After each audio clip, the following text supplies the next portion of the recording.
You ask Tiger to solve. This deals with linear equations with one unknown. The final result is p equals 9/2. Let's solve it step by step.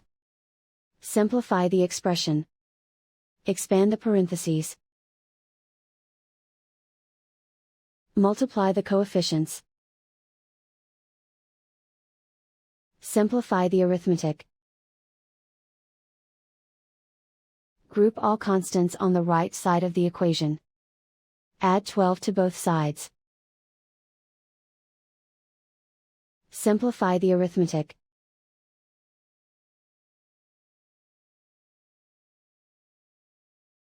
Isolate the p. Divide both sides by 6. Simplify the fraction.